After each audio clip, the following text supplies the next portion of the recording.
Well, we can go ahead and start. Live. All right. Perfect time. Well, we will go ahead and call to order the meeting of the Alamance County Board of Elections, October 14th, 2025. Let's see, we have a couple of folks in the audience today. Does anybody have any comments today? Nope. You can just go ahead and identify yourselves. Peter Shea, Alamance County Democratic Party. Mary Aiken, Alamance County Democratic Party. All right, thank you very much. Has everybody had a chance to look over the minutes from our last meeting? Yes. And is there a motion to approve the minutes? So moved. Second. All in favor? Aye. Aye. And so that moves us to reviewing the ballots. Turn it over to Charlotte. Okay, this week we have a total of 5.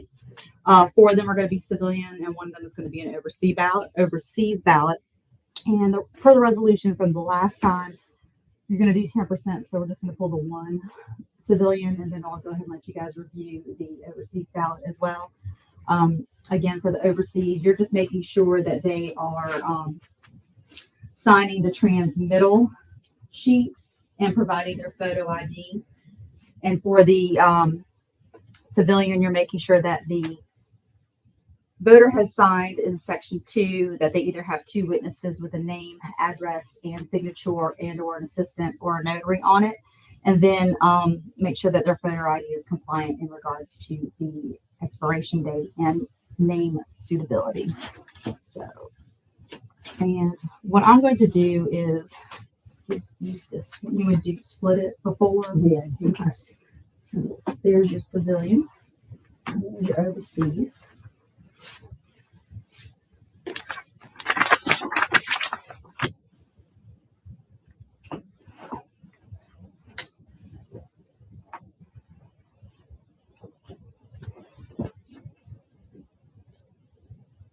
So we do a sample.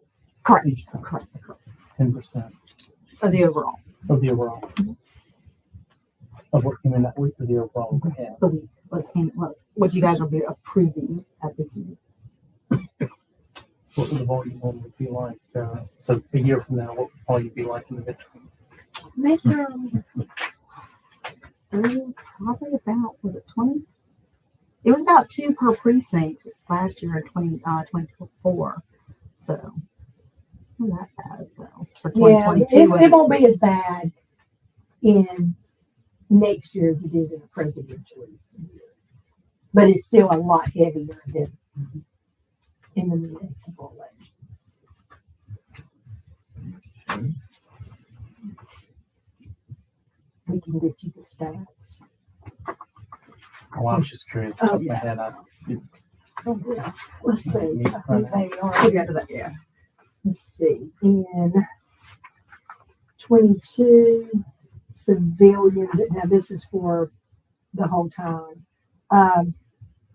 The general, she issued like 3,779 and return was right at 2,500. Whereas this past year, she issued over 6,000 and over 3,700 were returned. So that's just civilian. It's probably 2,500 to 250 over a 6 or 7 week period. Over 5 to 5. To 5, Yeah, 5 to 5 meetings. Okay, so that's not And that's going to vary on your fluctuation on your return. just closer to the election. Yeah. Thank you.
ma'am.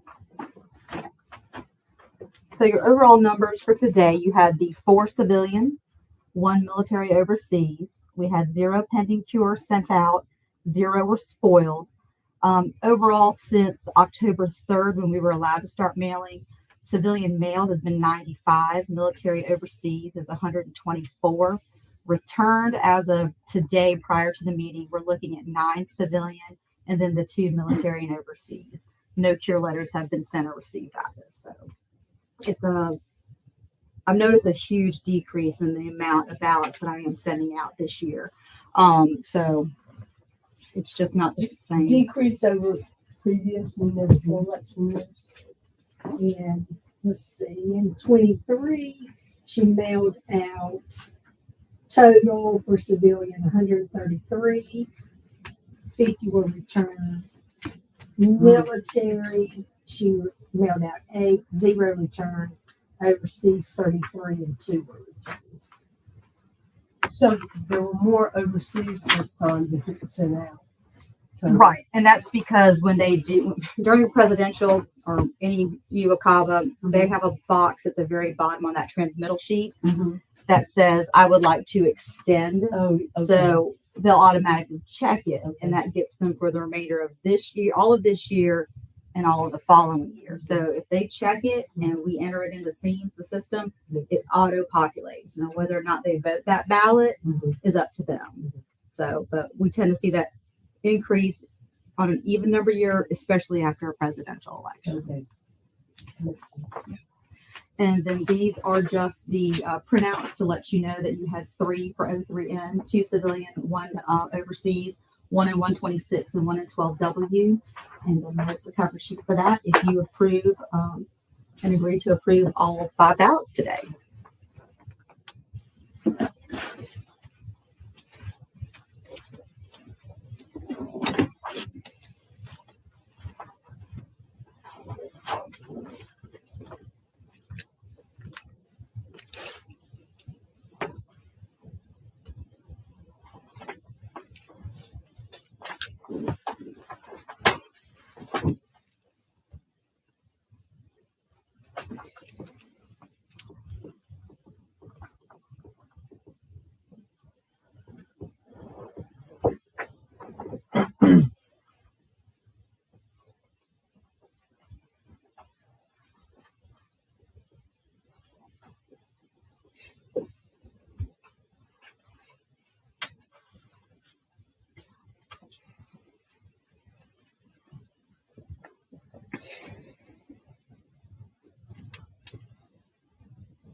To verify our signatures, we have approved those ballots listed on the attached documents. I think next, Tina, do you have an update on I do. So we have one judge replacement here. It's actually for O6W, which is Harvey Newland Elementary School. The lady that had agreed to do that 2-year term has backed out, so we had to find a replacement. We could not find a replacement in precinct. I talked with both party chairs. They were here in the office. We spoke about it, and they both agreed to leave the judge that was previously at that precinct and they needed a Republican judge, and she is the Republican. She was the Republican judge there. So they both agreed to that. So did they agree? Is this like an unaffiliated replacement? Or No, this- no, it's a this Republican is for a just- Republican. Okay. Mhm. Yeah, we had a Democrat and an unaffiliated, and this one was a Republican, and so that does put two out of precinct there. And Brad said he was going to call you because they could not, that's one that she had been working with, trying to find a replacement for that precinct, and we've got to get them trained. And he said they've exhausted all of their, everything that they had, all their resources, and we had exhausted all of our resources. And they were both sitting in my office Friday and agreed that this, to accept this second out of precinct. And I told them that one of the reasons need to get stricter with in precinct is due to if there was a challenge, a voter challenge, where if that is the case, if this precinct happened to have a voter challenge, they would just have to pull one of the workers from in precinct to fill in. And so they will have to get workers in precinct. And She Tina, has done that. yeah, and Tina she's called all the workers, and they did not want to be judges. They like their assistant jobs. Sure. And is other spot still vacant? No, that's it. Okay, All this- judges are filled as of right now. Okay. Now, our district rep was in the office Friday, come by Friday, and she did mention that, I think due to the fact there's so many voters now going unaffiliated, and that there's really not, and with observers being, like if a party has an issue thinking, about a precinct, there can be observers there. They're trying to get something passed about where the judges do not have to be in precinct now, that, we can get people to work and they don't have to be in precincts, because the parties, if they have concerns, they're going to have observers there anyway. Okay. Now that's going to be a while, but that is in the works from what we understand. That is good to know. Yes, it was very good to know. It would be very helpful for us. Absolutely.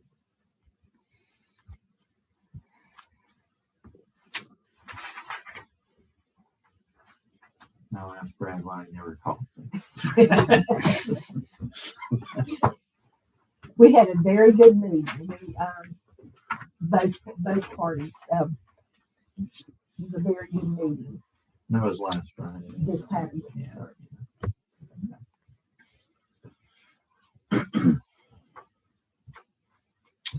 And then so our signatures, we have made that approval. The other business, I guess it looks like provided us a numbered memo on. I did. That's the updated numbered memo for observers, because originally at the beginning of this municipal election cycle, we were told that parties, due to the fact that these were nonpartisan contests on the ballot, the law read you had, in order for parties to appoint observers, there had to be a party nominee on the ballot. And due to these being nonpartisan candidates on the ballot, observers were not allowed in this election. Well, then they've updated that. So now there will be observers they changed, with this number memo, they've updated that where there can be observers appointed, for early voting and election day. So that's the updated memo from the state.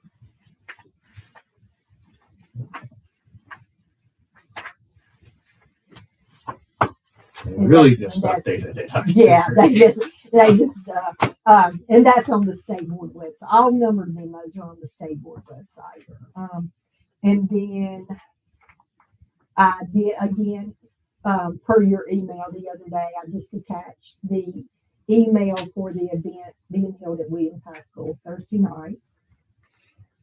That's actually tonight. Oh, Tonight. is it The tonight? I thought it was 14th, Thursday night. yes, it is tonight at 6 p.m. Thursday is Twin Lakes. Oh, that's, okay, that's where, yes. So if anybody wants to go, that would be great. I know I was going to go, but I have a 4-hour drive ahead of me, instead of leaving at 8 p.m. It's not gonna work. But that is all the new business we have. We are getting prepared, for everything. Been tested. We're loving the new, Express printers that print out, We got a chance to mess with it and make it, with the training. And, Okay. and it's pretty smooth. yeah, Excellent. Yeah. Excellent. so we're excited. We're excited about, using that in this, early voting cycle. Okay, well, that is great news. Did any list of observers get submitted? I had one submitted, and then I had said, this is prior to this memo, and I sent, had to tell them that observers weren't allowed. And, so I'm waiting for them. When I received that list as well, it does have to be signed by the party chair, and that one was not signed. It was just an email. So I haven't received one from either party, but I do expect to receive one. And during early voting, if the way that works, I receive it on Wednesday for anybody wanting to observe on Thursday. They have until Thursday to let me know about Friday, or they can just send me the one big list. But they can change it during early voting day to day, but I do have to have it the day prior to when the observer wants to serve. Okay. Does anyone else have any other business they'd like to raise? All right. That being the case, is there a motion to adjourn? So move. Second. All in favor? Aye. Aye. And so we are adjourned.